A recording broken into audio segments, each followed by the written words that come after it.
Good day, Orteans. Your lecturer for today is Professor Ron Joshua Manimtim, #1 in Calabarzon in the December 2018 Criminology's licensure examination. Don't forget to subscribe and press the bell button to receive the latest updates. Take it away, Ron.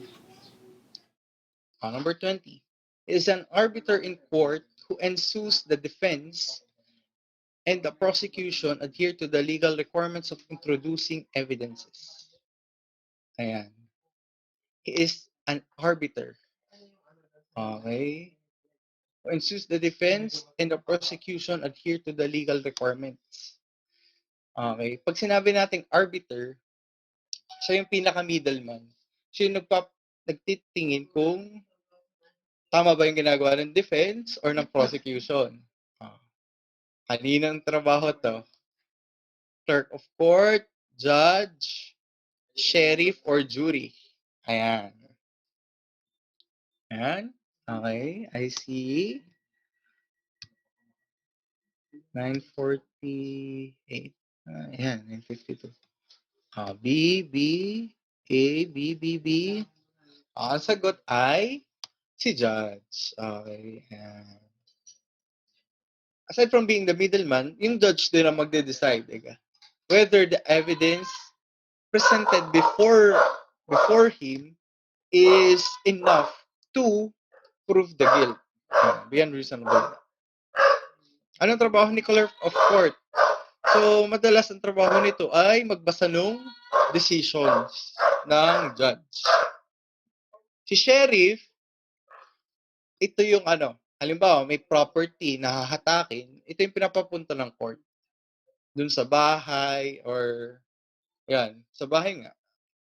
Kunin mo to, yun. Ito yung inuutosan ng court. Yan, may authority yan. Tapos ang jury, ito yung nagde-decide. Ito yung nagde-decide din. Kaso, it consists of several people who will decide the case. And nag-a-apply lang to sa US. Ayun. Ayun, sa US to. Wala to sa atin. Ayun. Okay. Ang sa atin, judge ang nagde-decide. Okay. So, sagot dito sa 20, letter B. The judge. Yan.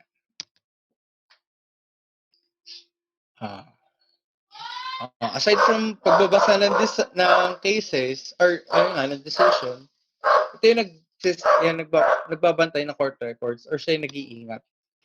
Si clerk of court.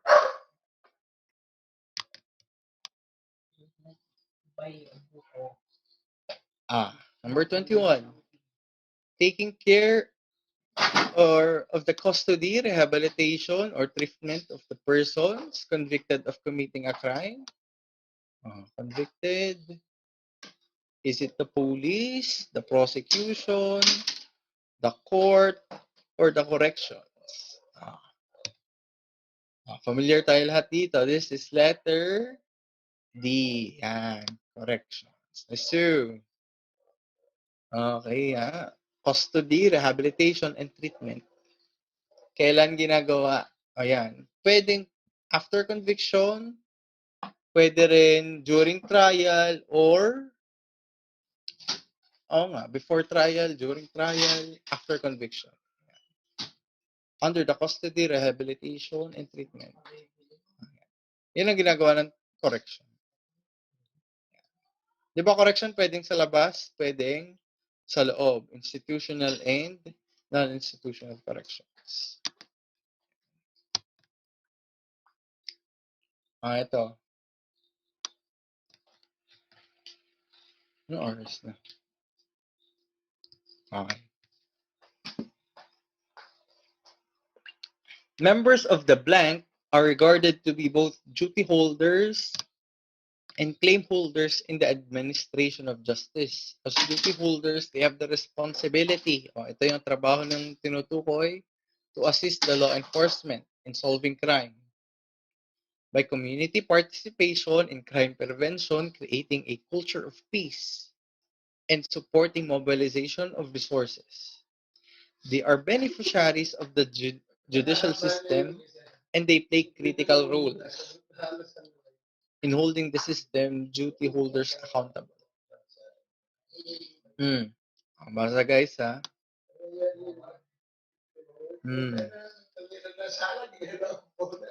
Is it the correction pillar, prosecution pillar, law enforcement pillar, or the community pillar?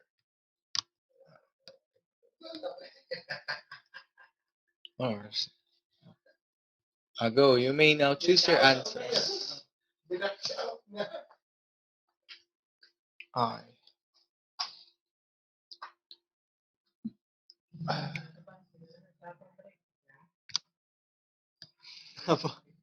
Mamaya pa 10:30 ha? Ba, ano nga oras ng break? 10 pala. Wala pa ha?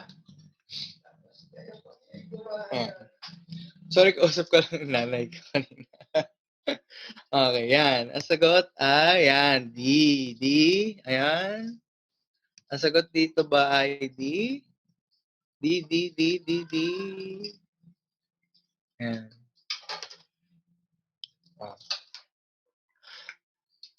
Okay lang, sir. Wala pa namang 10. Okay. Mga ano siguro. Ay, 8:30 nga pala nagsimula.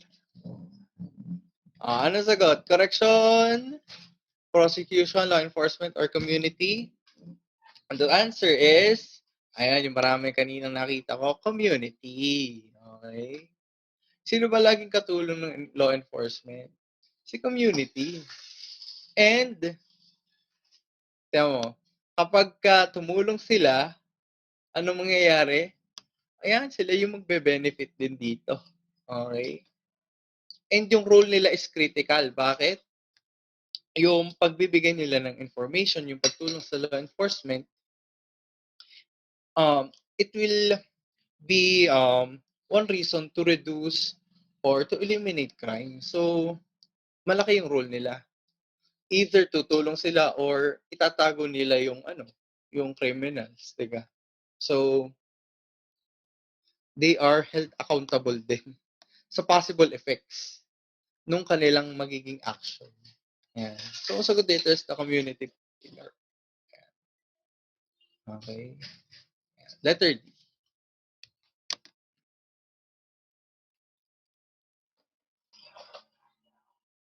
Anong pagkakasunod-sunod dito? Ayan. Which among the choices is correct? Go. Tingnan kung alin din ang tamang pagkakasunod-sunod. A? Hindi ko na babanggitin. Hindi ko na babanggitin na. B. C. D.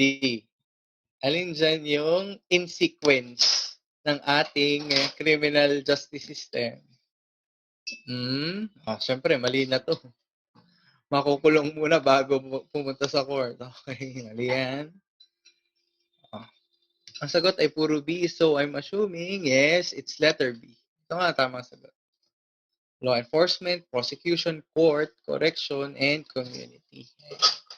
Itong isa. Mali na kasi nauna pa ang court kaysa sa prosecution. At lalong mali rin nasa dulo. Okay.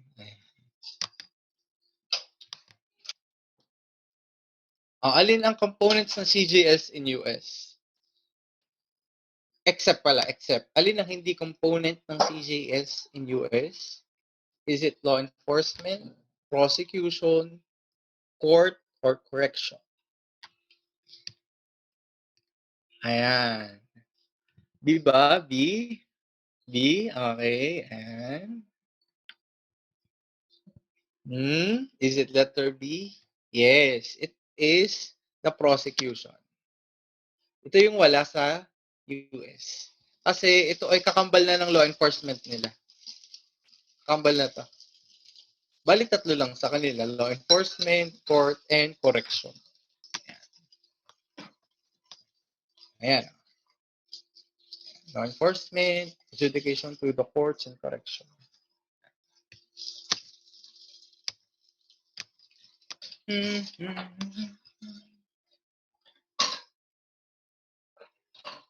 Okay. This is the function of the law enforcement is being done through elimination of factors. Yeah. Elimination of factors influencing the occurrence of crimes. Good community relations, educating the citizens about their role, introduction of delinquency programs, good parenting, and others. Ah, ito yung clue ha, elimination of factors. A. Maintenance of law and order, reduction of crime, crime prevention, crime control. What is the answer? Maintenance of law and order, reduction of crime, crime prevention, or the crime control. Mm. You may now choose your answers. Part. Ayan. Ayun, double C na si sir. Yan, I sue. Ayan, arang active. Ay, double C. Oh, sagot din yung iba. Ayan, I sue. I sue. Ano bang, ito. Di ba may mga elements ng crime? Paano pag tinanggal mo yung isang element? Anong effect? Anong effect nun? Hindi mag-o-occur ang crime. So, kapag na-eliminate yung isang factor or yung isang element, mape-prevent mo na siya. Ang sagot dito is letter C, crime prevention. Ayan, yan, tama. C. Okay. Nice you. If you want to learn more from him, take our Road to 1 Million challenge. If this channel hits 1 million subscribers, we will release the rest of his lectures. Or you can watch the rest of his lectures now by enrolling in Ortea Criminology Review. Just message us on our Facebook account for more details. See you soon, Orteans!